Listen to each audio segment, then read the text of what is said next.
श्री स्वामी समर्थ. नमस्कार. तुमच्या सर्वांचे माझ्या युट्यूब चॅनलमध्ये खूप खूप स्वागत. तुमच्या सर्वांच्या इच्छा मनोकामना पूर्ण होत हीच स्वामी महाराजांच्या चरणी प्रार्थना करते आणि आजच्या आपल्या एका नवीन व्हिडिओला सुरुवात करते. आजच्या व्हिडिओमध्ये आपण पाहणार आहोत तर ते म्हणजे बघा, वार आहे शुक्रवार 10 ऑक्टोबर 2025. कार्तिक महिन्यातील संकष्टी चतुर्थी आलेली आहे बघा. प्रत्येक महिन्यामध्ये संकष्टी चतुर्थी येते, पण प्रत्येक महिन्यातील संकष्टी चतुर्थीचं महत्व देखील वेगवेगळं असतं. आता ही 10 ऑक्टोबर रोजी कार्तिक महिन्यातील संकष्टी चतुर्थी आहे. तर बघा, आपल्याला अगदी आपण जी पंचांगानुसार बघा 9 ऑक्टोबर रोजी 10:54 कार्तिक कृष्ण पक्षातील चतुर्थी तिथी सुरू होत आहे आणि शुक्रवार 10 ऑक्टोबर रोजी संध्याकाळी 7:38 संपेल. तर आपल्याला बघा, आता या संकष्टी चतुर्थीच्या दिवशी काही उपाय देखील करायचे आहेत आणि गणपती बाप्पांची पूजा देखील करायची आहे. तर अगदी साध्या सोप्या पद्धतीने गणपती बाप्पांची पूजा मांडणी कशा पद्धतीने करायची आहे हेच आपण आजच्या या व्हिडिओमध्ये जाणून घेणार आहोत. तर तुम्ही माझा हा व्हिडिओ शेवटपर्यंत नक्कीच पहा. व्हिडिओला नवीन असाल लाईक करा, शेअर करा आणि असेच नवनवीन अध्यात्माचे व्हिडिओ पाहण्यासाठी चॅनलला सबस्क्राईब अवश्य करा आणि कमेंटमध्ये श्री स्वामी समर्थ लिहायला विसरू नका. चला, आता आपण अगोदर दिवा लावून आपल्या पूजेला सुरुवात करूयात. बघा, इथे मी एक पाट घेतलेला आहे. अगोदर आपल्याला जिथे पूजा मांडायची आहे तिथली जागा अगदी स्वच्छ करून घ्यायची आहे. बघा, एक हळदीनं स्वास्तिक काढून घेतलेला आहे आणि त्यानंतर आता मी पाट मांडलाय, त्यावरती लाल वस्त्र घेतलंय आणि हे बघा इथे अक्षदा आणि आता आपल्या पूजेला दिवा लावून घेतलेला आहे. बघा, दिव्याला हळदी कुंकू वाहून घेऊयात आणि त्यानंतर आपल्या पूजेला सुरुवात करूयात. बघा, आपल्याला आता गणपती बाप्पांचा अभिषेक करून घ्यायचा आहे. अगदी बघा, गणपती बाप्पांचा आपण अभिषेक करून घेऊया आणि त्यानंतर आपली संकष्टी चतुर्थीची अगदी साध्या सोप्या पद्धतीनं आपण 12ही महिने घरच्या घरी ही पूजा मांडून घेऊ शकतो. आता आपल्याला जो मंत्र म्हणायचा आहे, आता ही आहे बघा कार्तिक महिन्यातील चतुर्थी, त्यामुळे आपल्याला आणि या चतुर्थी आपल्याला आता अभिषेक करताना ओम गण गणपती नमः, ओम गण गणपती नमः, ओम गण गणपती नमः, ओम गण गणपती नमः. त्यानंतर इकडे बघा, आपण दुधाने देखील अभिषेक करून घेऊयात. ओम गण गणपती नमः, ओम गण गणपती नमः. हे जे संकष्टी चतुर्थीचं व्रत आहे ते अगदी बघा आपल्या मुलांच्या जीवनामध्ये सुख समाधान नांदावे यासाठी देखील केलं जातं. तसेच आपल्या सौभाग्यासाठी देखील हे व्रत जे आहे ते केलं जातं.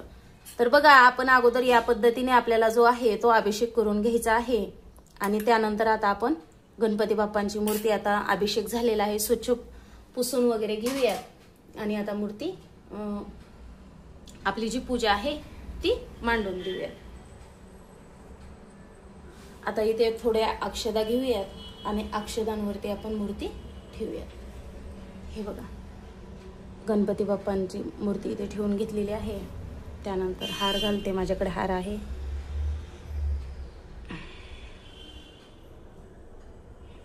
आता गणपती बाप्पांना चंदन हे अतिशय प्रिय आहे बघा. तसेच आपल्या सौभाग्यासाठी सिंदूर देखील गणपती बाप्पांना लावलं जातं. लावून घेऊयात गणपती बाप्पांना. त्यानंतर फूल अक्षदा हे करून घेऊयात. आता ही जी चतुर्थी आहे, या चतुर्थीच्या दिवशी गणपती बाप्पांना ज्या वस्तू प्रिय आहेत त्या वस्तू गणपती बाप्पांना अर्पण केल्या जातात. इथे बघा, गणपती बाप्पांना गुळ खोबऱ्याचा नैवेद्य देखील ठेवून घेते आणि आपल्याला काही उपाय देखील करायचे आहेत. बघा, ही जी संकष्टी चतुर्थी असते कार्तिक महिन्यातील, ती वक्रतुंड संकष्टी चतुर्थी म्हणून ओळखली जाते. मग आपल्याला बघा, आपण आपल्या मुलांच्या सुखी जीवनासाठी देखील ही जी संकष्टी चतुर्थीचे व्रत आहे ते केले जाते. तसेच ही संकष्टी चतुर्थी वक्रतुंड संकष्टी चतुर्थी म्हणून ओळखली जाते. मुलांच्या दीर्घ आयुष्यासाठी, उत्तम आरोग्यासाठी या दिवशी आणि गणपती बाप्पांची बघा सकाळी देखील पूजा केली जाते आणि संध्याकाळी देखील आरती, मोदकाचा नैवेद्य, चंद्रदर्शन पूजा केली जाते.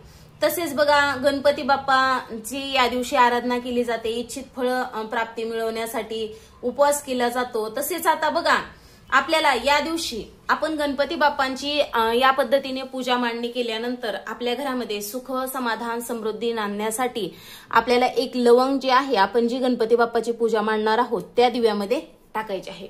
बघा घरामध्ये माता लक्ष्मीचा आशीर्वाद प्राप्त होईल। गणपती बाप्पा हे विघ्नहर्ता विद्येचे देवत आहेत, तर मग आपल्या जीवनातील येणारं प्रत्येक विघ्न हे टळल। त्यामुळे बघा आणि तसेच आता गणपती बाप्पांना प्रिय असणाऱ्या जास्वंदाचं फूल आणि आपल्याला एक महत्वाचा उपाय करायचा आहे, तो म्हणजे दुर्वांचा।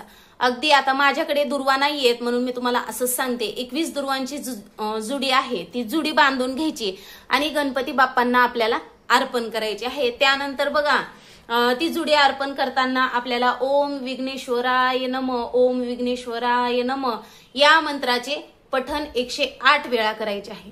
तर बघा अशा प्रकारे आजच्या व्हिडिओमध्ये आपण संकष्टी चतुर्थीची अगदी साध्या सोप्या पद्धतीने पूजा मांडणी कशी करायची, तसेच आता ही जी चतुर्थी आहे तो करवा चौथ व्रत देखील असतो, पण काही भागामध्ये हे व्रत केलं जातं, काही भागामध्ये आपली संकष्टी चतुर्थीचं व्रत असतं। तर बघा अशा पद्धतीने आपण साधी सोपी संकष्टी चतुर्थीची व्रत पूजा मांडणी कशा पद्धतीने करायची याबद्दल जाणून घेतलेला आहे। तुम्हाला माझा हा व्हिडिओ आवडला तर नक्कीच तुम्ही व्हिडिओला एक लाईक करा, शेअर करा आणि असेच नवनवीन अध्यात्माचे व्हिडिओ पाहण्यासाठी चॅनलला सबस्क्राईब अवश्य करा आणि कमेंटमध्ये श्री स्वामी समर्थ लिहायला विसरू नका। झालेली सेवा स्वामी महाराजांच्या चरणी अर्पण करते आणि माझा हा व्हिडिओ इथंच थांबवते। श्री स्वामी समर्थ, जय जय स्वामी समर्थ, धन्यवाद।